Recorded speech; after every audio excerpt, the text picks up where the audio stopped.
Hello, welcome to Modern Papist. Today we're going to be talking with Father Eric on what can Catholics do with cremated ashes. So, Father Eric, the simple question I think a lot of people already know is, can Catholics get cremated? The answer is yes, correct? Yes, I mean, that's always a good place to start. It is permitted. Yep. The church does not prefer it. The church makes it clear that unless we really should be preferring to not cremate. But it is permitted. It's not a sin to cremate. Right. But it is strongly preferred to not cremate. And it's also important to say, if somebody does cremate, it should be after the funeral mass, not before the funeral mass. I can't tell you how much. Virtually every funeral where there's a cremation, they're already cremated. And part of that could be a bad communication with funeral homes. Maybe we have to fix that. You can rent caskets. People don't realize that too. You can rent a simple casket. Right. So if it comes to affordability. But, so now we'll start off with if somebody does cremate. Yep. What happens when they get cremated? What does the remains specifically? Because we live in a generation where we have a lot of influences of scatter their ashes over a pond or over a spot where they used to sit, or everyone in the family divvies up their ashes. What is the perspective of a Catholic in this sense? Well, not just perspective. There's certain things that the church teaches that you cannot separate the ashes. Okay. You cannot hold on to them. You can't put them on your mantle. They must be interred, just like you would bury a body in a cemetery. It must be in a mausoleum or in the ground. I've had a lot of cremated remains at funerals that were in the ground. Or in a trying to think of the word right now, but it's basically a mausoleum just for cremated remains. And there's only a couple I know, a couple Catholic churches in the Archdiocese that have them. Okay. But they must be interred, meaning somewhere where it never leaves.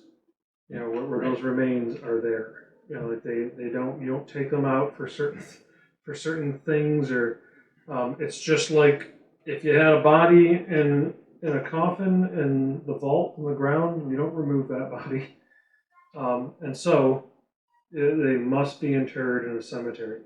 That's why if I don't see what the cemetery information is yet, when I'm meeting with a family for a funeral, I'll say, oh, which cemetery are they going to be interred in if I find they're cremated?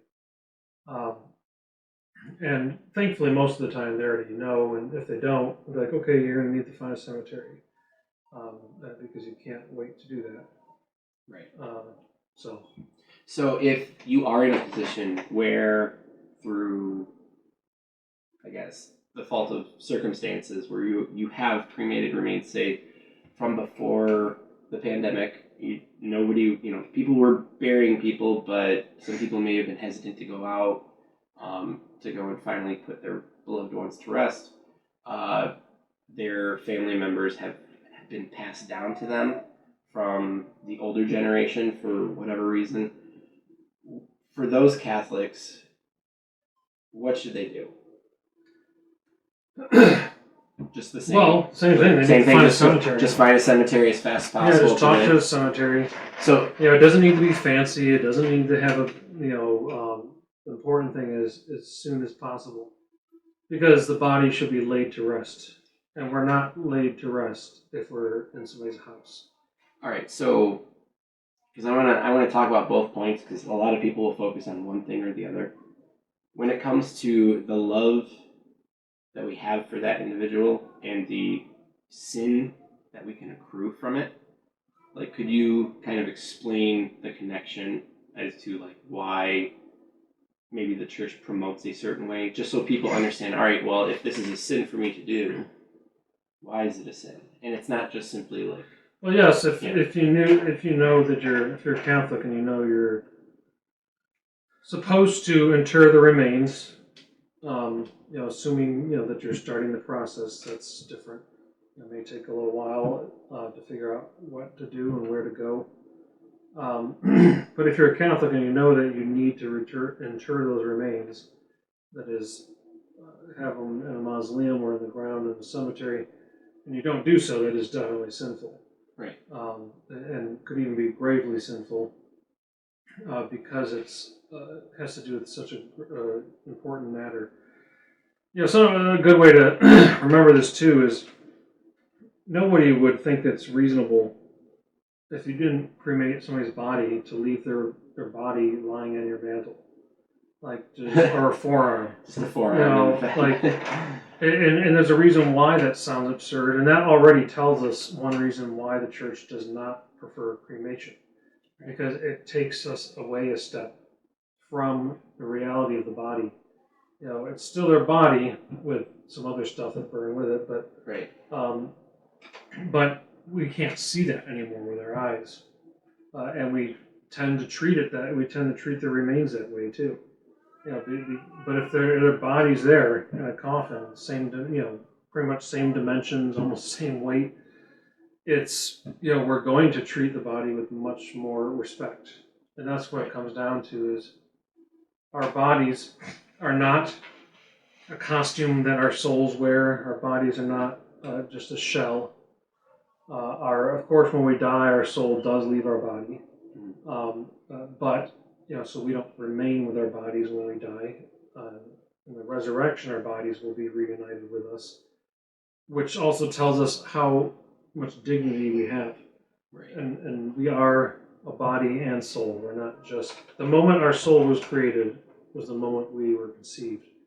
So the moment our body started to exist is the moment our soul starts to exist. They start at the same time. Now, because that reminds me, that reminds me of Meet the Parents, where Ben Stiller accidentally knocks over the grandfather's ashes, and then the cat comes and feeds on the ashes, and you're just like, well, you should have had the ashes there. It's gonna sound harsh, but that's what you get. Yeah, and and I'm not trying to be harsh to people who just haven't thought about it, but right. That's, there are many practical reasons why it's a horrible thing. And that's if there was a fire. If there's a fire. Where would the ashes be? You'd have no idea. There's a robbery. There's when you keep those remains in your house, that's very selfish. Yeah. Because nobody else can go and visit their body to pray for them. Why do people visit bodies at graves? Because they still believe that this body is their body. It may be there for a very long time before the resurrection, but it's still their body, and it deserves respect. And it's not respectful, obviously, to spread ashes.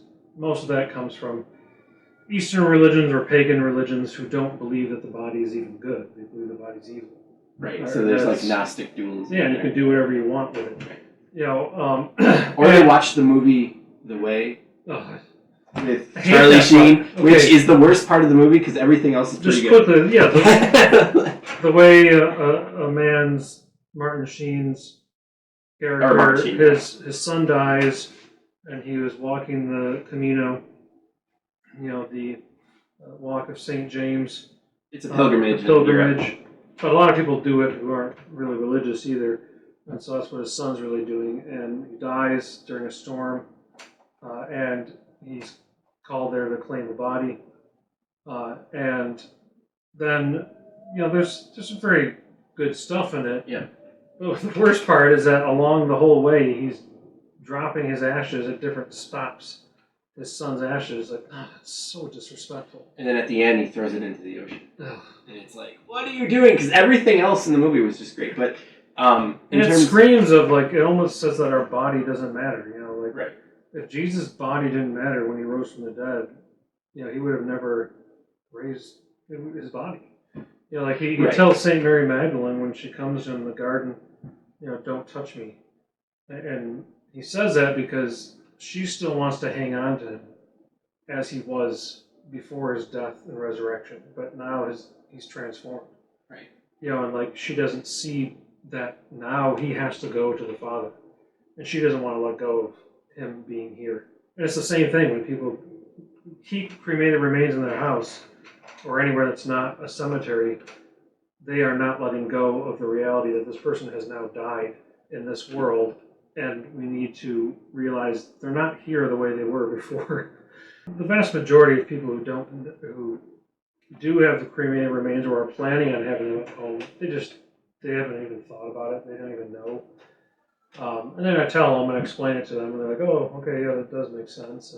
And because our culture has infected our thinking so much, and it's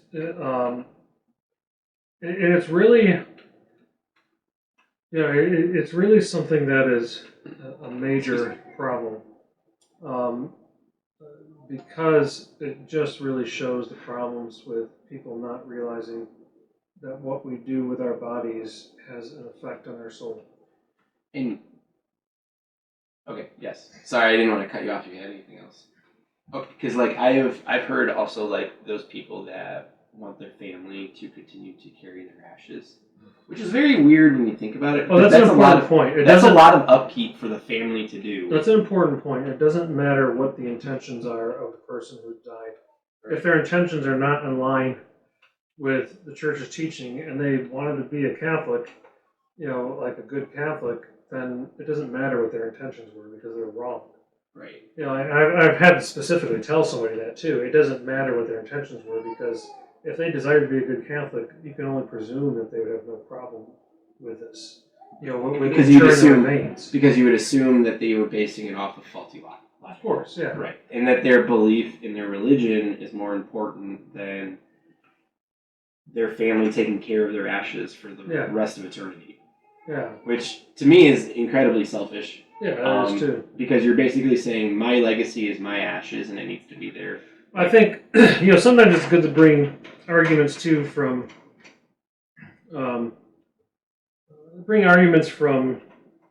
some experiential things. Mm-hmm. One powerful experience of what I mentioned about people resting in peace. Yep. They're not laid to rest. You're holding on to them, and that could affect, God willing, they're in purgatory. It could affect how long it takes for them to get through purgatory. Right. Because we lay them to rest with prayer, and they're in their resting place. And this is so important. You see like the classic image of the R.I.P. on people's graves. Well, rest in peace, but requiescat in pacem. To rest in peace. And they're possibly not at peace. If you're not leading them to rest. There was an occasion where somebody, when I was in the previous parish, they called me over to their house, and there was a seminarian intern living at that parish when I was there, and I had him come with me, and a woman described some strange occurrences. There weren't things that were malicious, or it didn't sound like something demonic otherwise. Right. And she would just sometimes see handprints like on her sliding door, and she's the only one that lives there, and they're on the inside of her sliding door. And she would just sense somebody was there. And I had asked her when I was walking around the house to bless it. I had asked her because she mentioned that her husband was deceased recently, and I had asked her, "Have you interred his remains yet?" And she said, "No."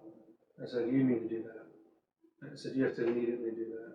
And she did, and there was no more handprints on the inside of the house, no more sense of a presence there.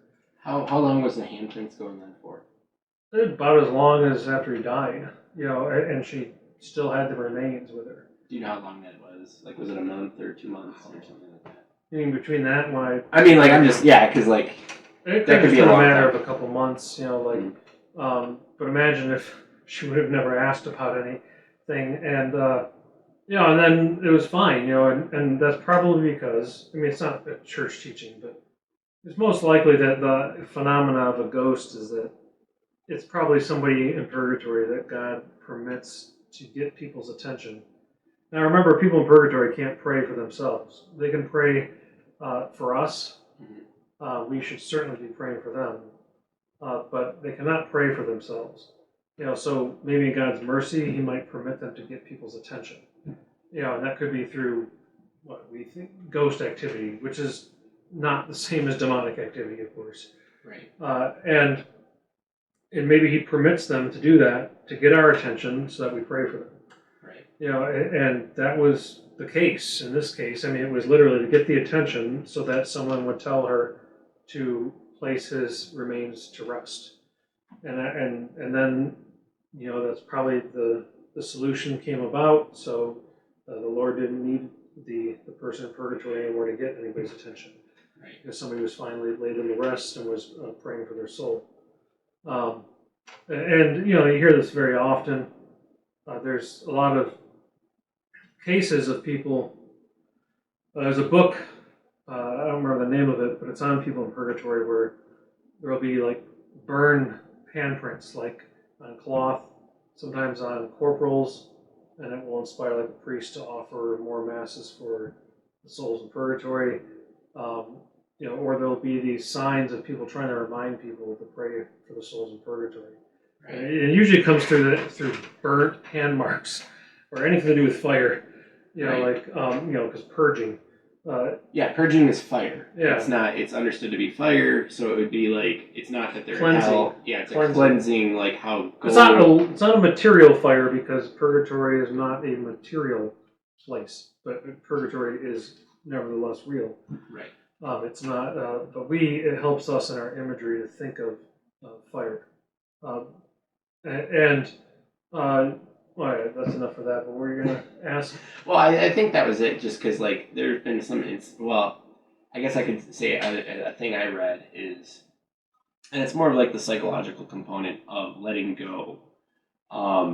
Someone didn't inter the remains of their spouse, and they were old, and she decided to mix the ashes with ice cream and eat. Like, it was a really extreme case, but it was like, it's an extreme example of the problem that everybody has when they don't let go. Like that's what it is. It's not that she's like this random person. It's that's the extreme case of the problem of not letting go. Yeah. And so even the mild case, that's still a problem. It just doesn't show itself in an extreme way like that. So, and so there, I make sure I pray for everyone, all my grandparents that have passed away, and Mandy, my wife's grandparents that have passed away. So. And I can even, as a side thing, I can even tell before the funeral, when we, have them in the, when they can use the vestibule, gathering space, whatever you want to call it. Yeah. Outside of the entrance to the main part of the church. There's a very different atmosphere if there's a body there or cremated remains. Everyone ignores a cremated remains. But if there's a body in a coffin, that's the focal point. It just tells you so much. Plus, they have something to look at. Right. And sometimes there's exceptions where people have to cremate because there's barely any remains left, or they don't know where all the remains were, because of some military reason. But military, they ship their bodies. If you notice, they ship their bodies intact. Yeah. Overseas, they don't even cremate them. They ship them. I'm sure they do sometimes, but they ship them their whole body back. And it's funny that you say that, because the masses, or I'm sorry, not the masses, but the masses that have had cremations that I've been to, that's very noticeable. Is that the body is not there, and especially if the body is technically, but but like the body intact is not there, and it's very noticeable from those that have the body there, because like you can immediately recognize where everything is, like where the person is, the reason why you were there, and especially the placement. The ones that I've been at, they've usually had them on one of the lower levels of the part where it starts rising next to the altar. And so, like, if you're in the back, you can't see. As opposed to a casket, even if it's closed, like you can still visualize and see the casket. And then, like at a reception, so at a funeral home, absolutely, there are less people actually around the box than they are around the body. And I think the amount of closure that happened, I mean, this is me speculating, but I think the amount of closure that doesn't happen because the body is no longer there. But see, what you're saying is interesting too, because remember, the church doesn't even envision any of that. Right. The church says the cremation must happen after the funeral. Right. Which means the body's at the wake, the body's at the funeral mass, Right. and nobody technically even sees the remains because most people don't because they're interred. Right. You know, and so it's interesting that I mean that's what's even worse about all this is, you know, most people don't have a clue that it's not supposed to happen until after the funeral. Now, of course, the COVID restriction stuff, you know, I mean, if people... This was all pre-COVID. If people can't do that, if people can't do something against and they have no option against their will, then, you know, it's not going to be their fault, but they do need to... I mean, I did still do burials.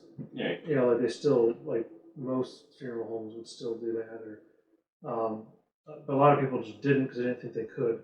Right. Yeah, but it is a very noticeable difference, and it's oftentimes the things that we do, the actions, could be just as powerful as what we say. You know, hence like celebrating Mass out of Orient. Right. You know, like that's another thing. You know, I can talk until my face turns blue about how important the Eucharist is, but it's hard to get that across to people unless I'm facing God. Yeah. When I'm praying to Him during Mass. Right, because the focus is, and yeah, I guess that's a very similar thing that's happened. Like what you're talking about is when the body is there, the focus is there. Yeah. Intact. Yeah, even a closed intact, casket. not Even a closed casket. Right, because it still has the dimensions Yeah. of a human being, not. Yeah, I just think I know I said it before, but I think it's important for people to know. You don't have to buy a super expensive coffin. You can get really cheap coffins. I don't mean like disrespectfully cheap. I mean, Mm-hmm. you know, you can buy ones that monks make some, and they're a lot more simple. I mean, popes are still buried in like single board, I think cedar coffins. You know, like they're very simple. Right there, they look just like a wood box. Right. You know, and now. Yeah, I think that's covered pretty much everything I have in terms of the questions. Do you have anything you want to? Not that I know. No, okay. All right. Do you mind giving a blessing? Sure.